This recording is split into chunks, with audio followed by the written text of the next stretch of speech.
So, as you may already be aware, EMGrants Manager is NCEMPA's software system for managing the life cycle of the grant. So, we're currently working our way through a phased rollout of the EMGrants Manager system. At this point, applicants do have the ability to log in and to submit electronic funding agreements and reimbursement requests. If you missed our funding agreement and reimbursement request training, or if you'd like a refresher on that information, a recording is available on the NCEM Public Assistance website, so you can go and take a look for that.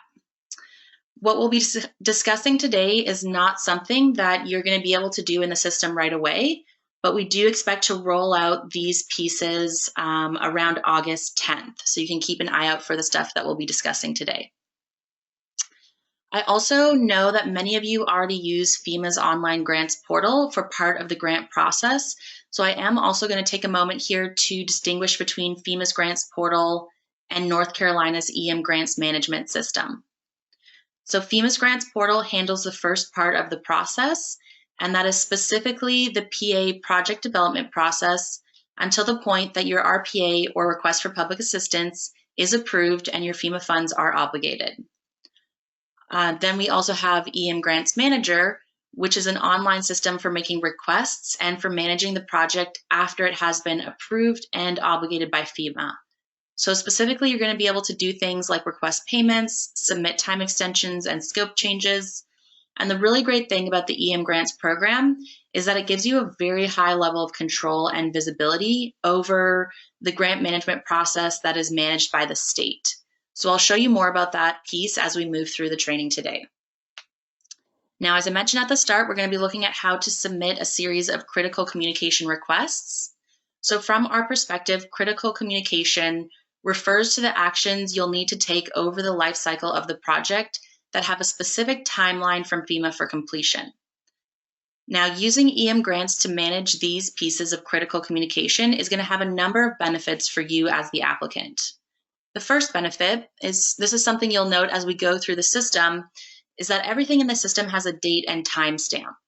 That means that you as the applicant, but also the state and FEMA, will have this kind of repository of information for review. So we're not going to have any lost emails. It's all going to be located in one central place. The visibility in the system also guarantees accountability on all sides, so applicant, FEMA, and state accountability. And then also keeping these requests, these appeals, scope changes, etc., keeping all these things in one central accessible location means that the NCEM team can now run reports that could potentially influence future modifications to FEMA policy, and it can also provide better information to fill knowledge gaps in future training. So we're really excited to get all these functions up and running in the EMGrants management system. So for today, we're going to start by looking at the time extension request. So for time extensions, the first step will, of course, be to log into the EMGrants management system. Now, if you already have an approved RPA or request for public assistance from FEMA, you may have already received an email that looks something like this. So this is our new login email. It would have provided you a link direct to the site as well as login credentials. So you can use that link to go directly there, or you can just go to emgrants.nc.gov to log in. So once you log in, you're going to be taken to a page that looks something like this. This is your applicant or subrecipient homepage. So to complete any of the actions that we'll be discussing today, you first need to be on your project. So our first step here will be to navigate to our project. Now, before I do that, I just want to mention that I am using the test site for the training today, which means that the information you're viewing here is dummy data. So if you notice something a little bit off about shares or anything like that, not to worry, this is just test data for the purposes of our review today. So there are a number of ways that I can go about finding my project in the EMGrants system. The first option is from my subrecipient homepage here. I can hover over the Projects tab on the left-hand side and then select the Projects sub-tab. This is going to show me a listing of all the projects in the system that are relevant to me and that fall under this specific subrecipient, the NC Zoological Park. Now, there are other ways to find my project. So for example, I can use my main menu navigation bar here at the top, and I can select the projects drop down and then the project listing option here. We do also have the ability to use this quick search bar that you'll see at the top. So from here, you can either type in the name of your project or even FEMA's reference number, and that will give you a link direct to your project. So for example, I can see here that I have one project that's relevant to me. It's called the Road Cleanup Project. So I want to navigate to this project using the quick search function, and so I'm going to use the project title. So if I type in Road Cleanup here, it'll give me a link direct to this project, and I can click on it. And here I am, I've now been navigated to my road cleanup project. Now, before we dive into the time extension request, I also want to take a moment just to describe the layout of the system. And I know some of you may have already attended this training, so this will be a recap for you. But you'll notice that no matter where you're at in the system, every page looks very similar or has a very similar structure. So right at the top, we'll have our main menu navigation bar that will always be available to you no matter where you're at in the system. And then we have our banner, which is this blue section here. The banner will always tell you the name of the item that you're on. So here we can see that I'm on a project and its title is Road Cleanup, and it's a category A large project. I can see that this project falls under the COVID-19 disaster, which is disaster 4487, and under the NC Zoological Park applicant. So these at the top are what we call breadcrumbs, and they'll help orient you in the system. We then have our action bar, which is this gray bar here at the top. This bar will display or hide buttons based on what you're able to do on that item. So I can see here that I have the ability to create a new request for my project, and we'll use that in just one moment to create our time extension request. I also have a series of tabs on the left-hand side here that give me access to more information about this project.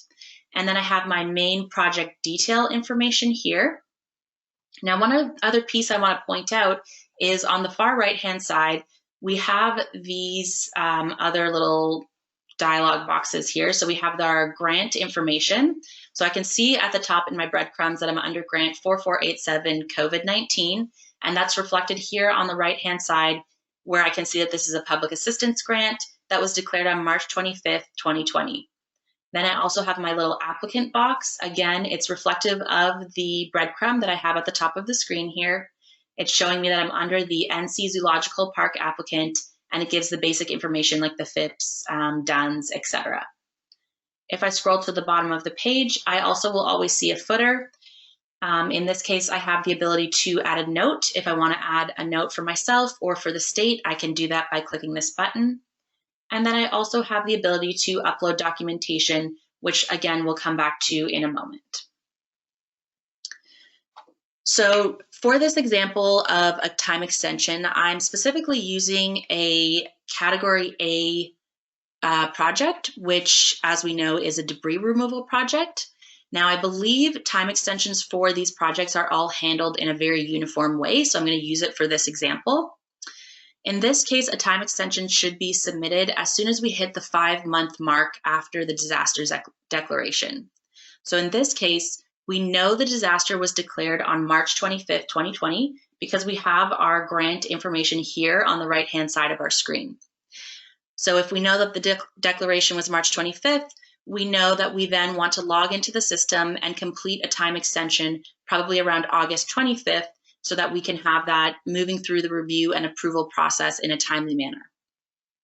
So I'm going to go ahead and create my time extension, and I'll do that by clicking the Create New Request button found here in my top action bar. Now you'll notice when I click this button that I have a new dialog box that gives me a number of options.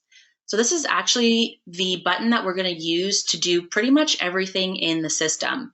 You can see from here I have the ability to create a new reimbursement request, and those of you who have attended a previous training would be familiar with that already. But then I also have the ability to create a new time extension, a new project appeal, and a new scope change.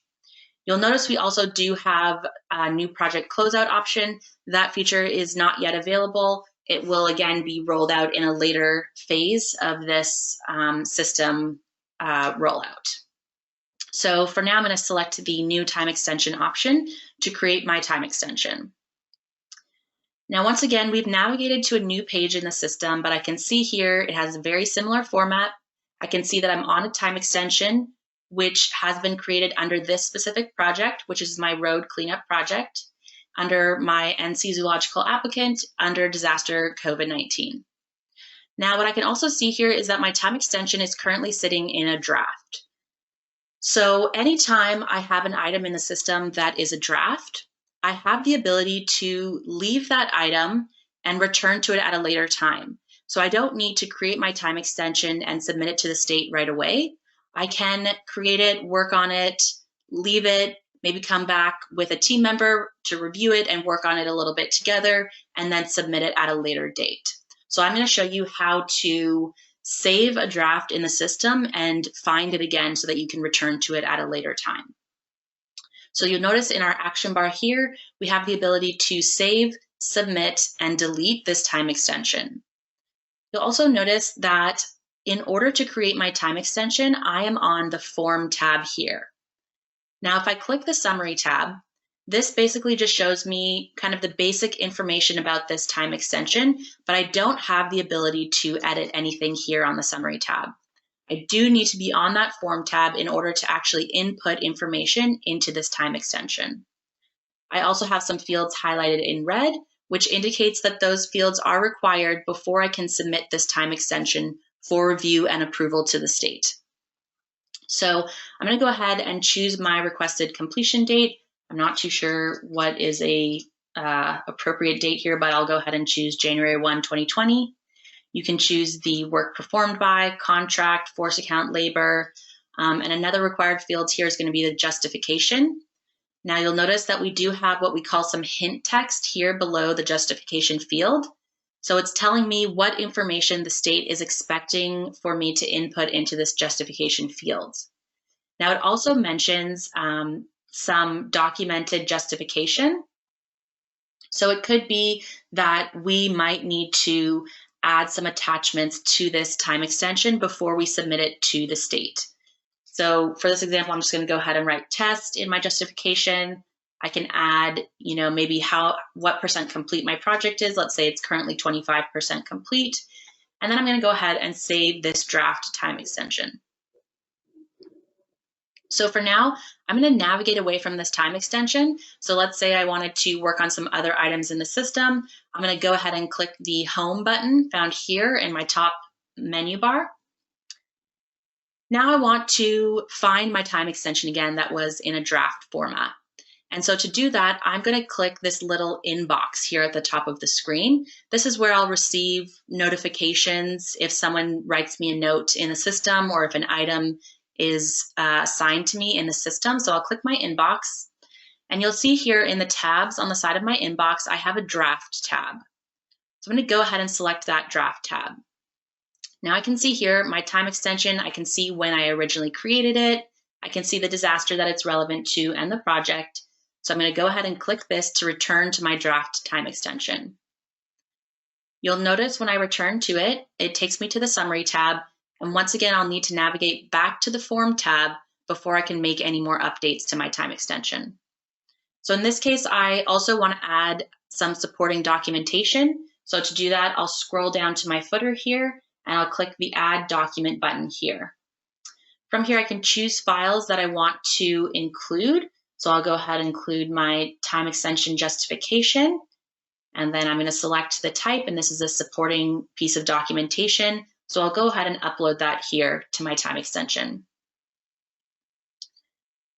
Now maybe I feel that my time extension is ready to submit to the state for review and approval. So I'm going to go ahead and choose the Submit button in the top action bar. Once I do that, I do have the ability to leave a note for the state, and then I can click the Submit button found here. That brings me to a new dialog, and this dialog shows me that my time extension has now moved from step 1, or the draft step, into step 2, which is the state review step. Now I can also see that my time extension has 2 more steps to go through before it gets to the complete step. So first, the state needs to complete a review, but then the state will actually send my time extension request to FEMA for review. FEMA will review it, and once they have approved it, the state will advance my time extension into the complete step. So on this step, we know that we're actually pending FEMA review and it's no longer in the hands of the state. So I'm going to close this. I can see here as I look at my time extension that I no longer have editing access. So like the other items in the system, as soon as I submit this time extension to the state, I no longer will have the ability to modify anything. But if the state receives my time extension and reviews it, and they maybe have some questions for me, or they feel that I have not included the appropriate supporting documentation, the state can return this time extension to me. And in that case, I'll receive an email notification, and that email will have a link directly back to this time extension.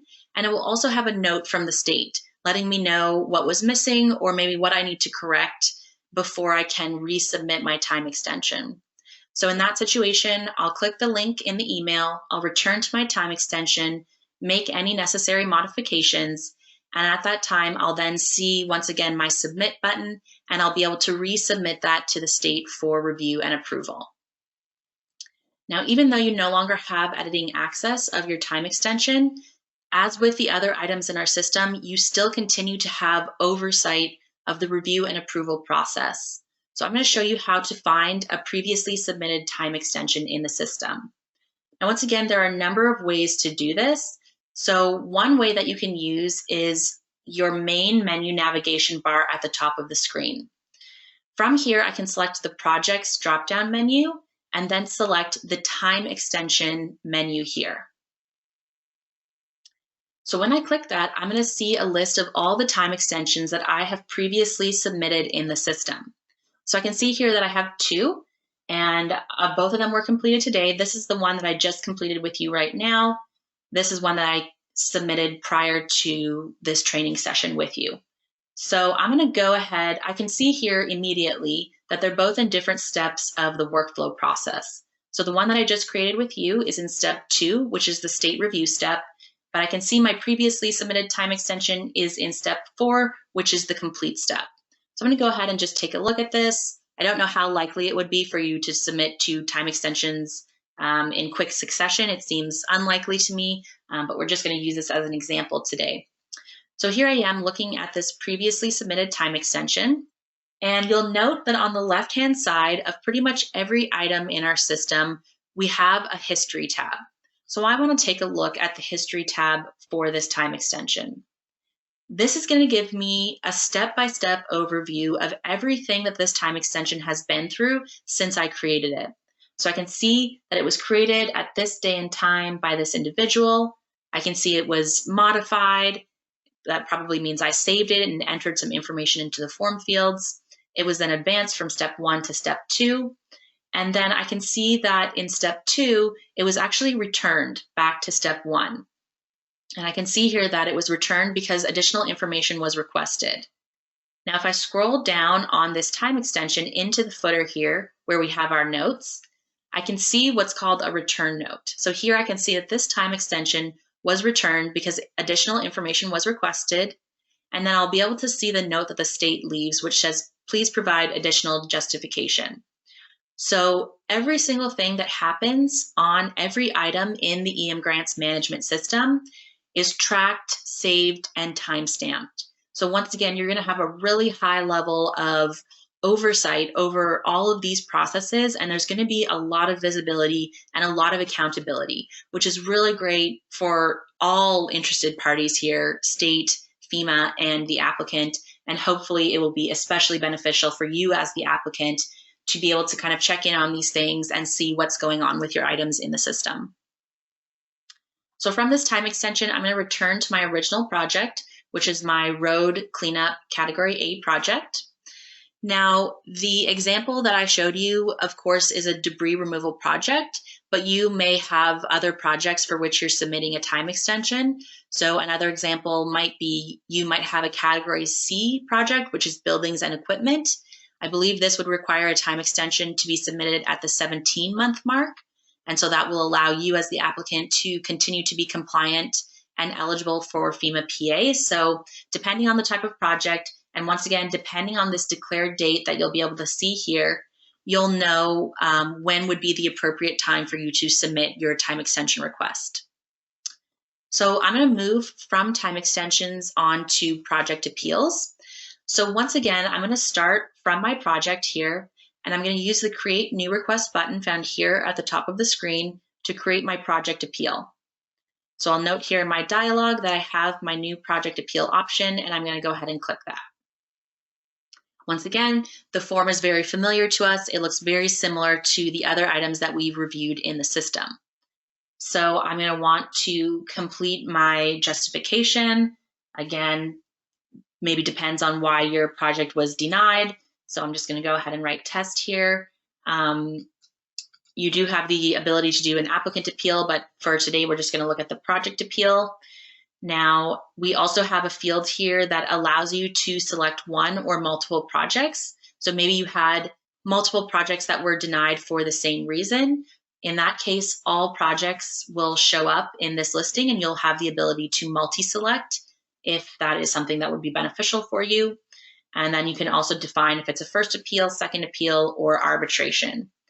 Once again, depending on the options that you make in the dropdowns, certain fields may be hidden or shown, and you may also reveal some additional hint text. So in this case, it requests that you add some documentation to allow FEMA to consider as they review your appeal request.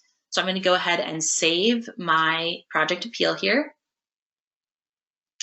You'll notice that once I save it, I can now see additional kind of tabs on the side. So once again, I have this summary tab, which gives me just a quick breakdown of my appeal.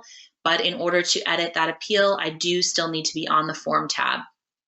Now, for our time extension, I showed you that you can upload documentation by scrolling to the bottom and clicking the Add Document button. We do also have the ability to use the Documents tab on the left side of the screen to attach documentation. So I'll go ahead and click that. And you'll note here in my top action bar, I now have an Add Document button, which I can go ahead and use to select some documents to attach to this appeal request. And once I've uploaded my documentation, if I then scroll to the bottom, I can see that they've been attached in the footer here also. Now, once again, when I'm ready, I'll go ahead and click the Submit button to send this to the state for review. And one other thing I just want to point out is this project appeal is also in a draft, which means you, again, have the ability to navigate away from it and return to it at a later time before you actually submit it to the state for review and approval. So right now I'm going to go ahead and submit that. I can leave a note, or I can just go ahead and send it to the state. Now, once again, you'll have a peek into the review and approval process, and you'll note that for all of these critical communications, they have a very similar workflow where you, as the applicant, will create it and send it to the state. The state will review and then send it to FEMA. FEMA will review and approve, and then your project appeal or time extension or whatever it is will then be sent to the complete step. Now, once again, I no longer have editing access, but I still do have the ability to track this appeal through its review and approval process. So I'm going to show you another way to find previously submitted appeals in the system. So when we were looking at our time extension, we used the main menu navigation bar, and we clicked the projects drop-down menu. And from here, you'll notice that we actually have time extensions, scope changes, appeals. We really have the ability to find all of our listings here using this main menu navigation bar. But I can also return to my project. So in this case, I'll go ahead and click my project breadcrumb at the top of the screen. And I can also use the tabs on the left-hand side of my project to find all of the items that I have submitted that are relevant to this project. So for all of the critical communication modules, they'll be found under the Progress Monitoring tab on the left-hand side here. So you'll see that you can look at time extensions, scope changes, appeals, and closeouts all here under the same tab. So in this case, I'll go ahead and select Project Appeals, and I'll find this test project appeal that I just submitted with you right now, which is currently sitting in step 2 for the state to review. Now I'm going to move from project appeals and take a look at scope change requests. So I'm going to click my Create New Request button once more from my project. And from here, I'll select the New Scope Change option. Once again, it's looking very similar to the other items that we just created. We have the same action options available. So you'll choose your scope change type. So maybe you have a scope of work change. So we'll select that. We're going to adding more pouring. Is it a funding change? You can say no budget change, or you're requesting additional funds, or you're returning funds. You can add your anticipated costs here, and then you definitely want to add your anticipated completion date. And once you've completed all of the required fields, you can go ahead and save your scope change. Again, please note that that creates your scope change as a draft, which means you can navigate away and return to it at a later time to submit that to the state. We also then do have the ability to upload documentation using our Documents tab on the left-hand side here, or by navigating to the bottom of the page and adding a document. And as with both of the other critical communication items that we looked at, we'll then be prepared to submit this to the state. And once again, it's going to follow a very similar work path, in fact, the same work path that we've seen twice before now. So again, I can navigate back to my project and I can find those previously submitted items under progress monitoring. And then I'm going to show you one other way to find previously submitted items in the system. So we have from the project, I can see everything that's relevant to that project. From my main menu navigation bar, I can see everything that's relevant to all my projects.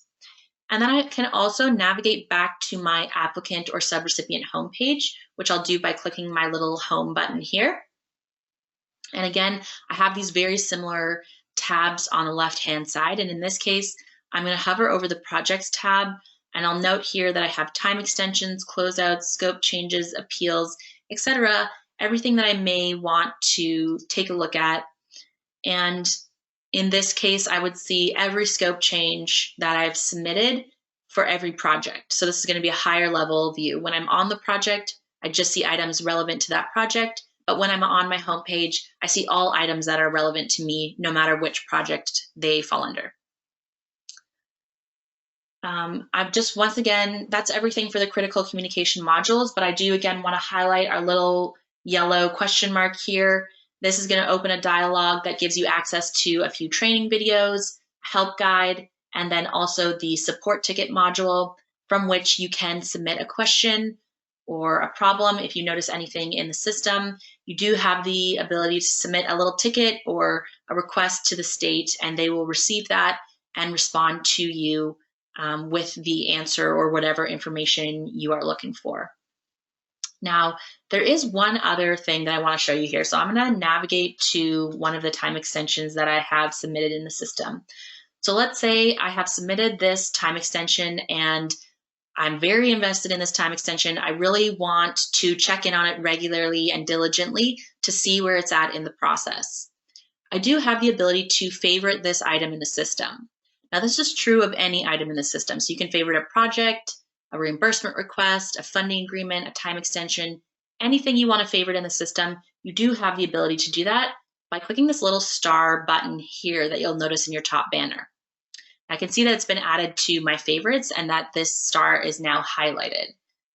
So to find my favorites in the system, I'm going to click this little star here in my top menu bar. And it's going to send me a link directly back to whatever the item is that I favorited in the system, in this case, a time extension. So you do have the ability to favorite as many items in the system as you would like. And in this case, I can also remove my favorite. I can see here that it has now been removed. So I'm going to go ahead and stop. That's everything that I was hoping to share with you all today. So I think we will transition over to looking at the questions that I can see have been added to the menu here. Mary, I'm not sure if you're on the call, but should we handle all the questions or just a few of them? What's the plan?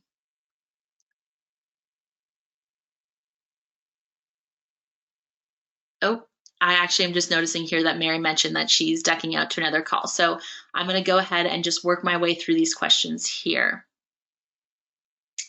So I can see that Kristen asked, would all of this be applicable for a small project type as well? So everything I have shown you, yes, could be relevant to a large or small project.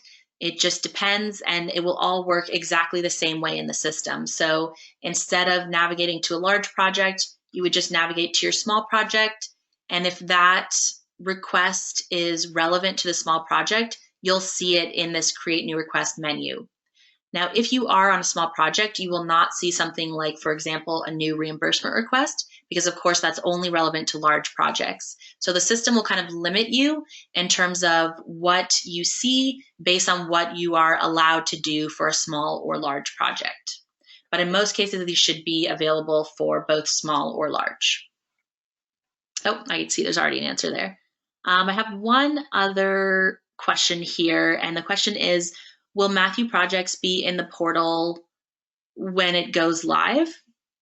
So yes, Matthew projects will be in the portal. In fact, they're already in our system here. It's just that we haven't been using the system yet to date. So within the next few days, if you have a Matthew project or an earlier project, you will also be receiving login credentials for the system. And you'll note when you log in that you should have access to projects that fall even before our two most recent disasters. Another question is, I registered on FEMA for a claim. However, I haven't submitted the claim yet. Is the deadline August 25th? I actually don't know the response to that, so I'm not sure if there's a state team member who might be on the call who can answer that. Hey, Leah, can you repeat that question? No problem. So the question is, I registered on FEMA for a claim. However, I haven't submitted claim yet. Is the deadline August 25th? I think this matters what disaster we're referring to. And if we're talking about COVID, that disaster is still open. So you're still able to submit a claim for that. Perfect.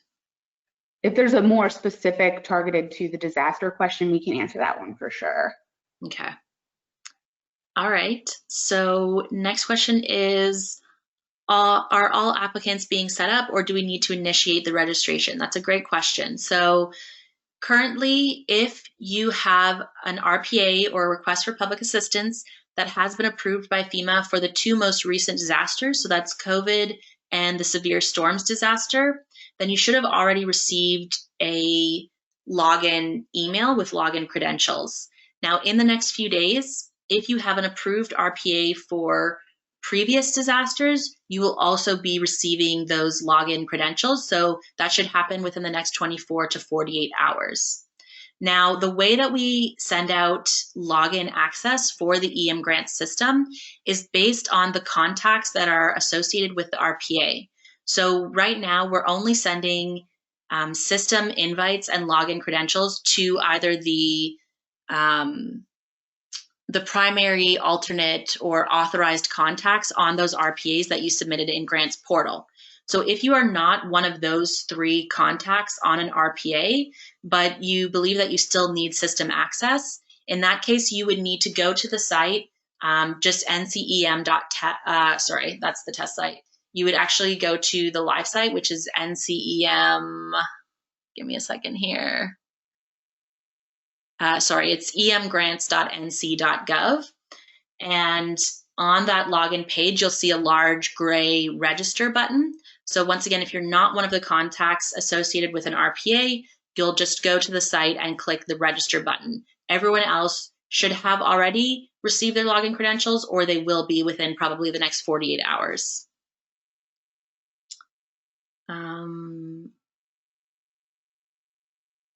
So someone else mentioned that they're on the site and they don't have the ability to create a new time extension. That is expected. These modules, these critical communication modules that we mentioned today, are going to be rolled out probably around August 10th. So we're training you on them in advance. This is kind of all part of a soft launch of the system. But around August 10th, you should see that functionality pop up for you if you do already have projects in the system and you do already have access to the system. So don't worry if you don't see it now, that will be coming for you in the next few weeks. And then Mary asked, is there a PDF of this presentation or recorded video? So we are recording this video, and the state will likely add that to their website to give everyone access to that recording. So I'm going to go ahead and assume that the state will notify you guys, or you can just check their website and have access to this video in the next few days. And then Barbara asked, I received a letter from the state about a small claim and I am late logging on. How do I send them the answer to the claim? So once again, I'm going to leave that for maybe Megan or a state representative to respond to. Does anyone know about that, the small claim? Yeah, hey Barbara, if you could, I'll put my email in the chat, and if you just want to send me a direct email on that one, we can get some more specifics and get you an answer to that question. Perfect. Perfect. Okay. I think those are, oh, I got another question here. Okay. So the question is, my Grants Pro has one account open but 0 projects. Will I not see a project until FEMA reviews what I submitted in the grants portal and allocates? So no, actually, I would expect that if you have access and you have a project in grants portal, you should actually still see that in our system. What you would see, oh, here we go. I'm on a project here. I'm gonna navigate to, let's say your subrecipient homepage. If you go to the projects menu, what you should actually see is a listing of projects, and instead of an open status, it should say pending obligation. So if you feel that you should have projects, or you have a project with FEMA, and you don't see it in the system, you may want to reach out to your state contact. But what I will say is all of those projects are brought into the EMGrants management system through an import or a sync with FEMA's grants portal, and the state runs that sync maybe once a week. So if it's a very recently created project, it's possible they still just haven't had a chance to sync that. So you could also just give it a few days and maybe check back in again, and I'm sure that the state will work on that, and it's possible that it will appear in the next day or two when they run the next sync.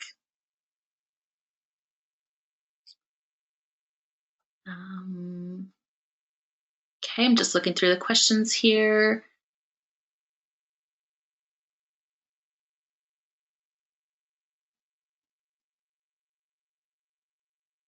Yeah, and correct. So I think Megan answered that question.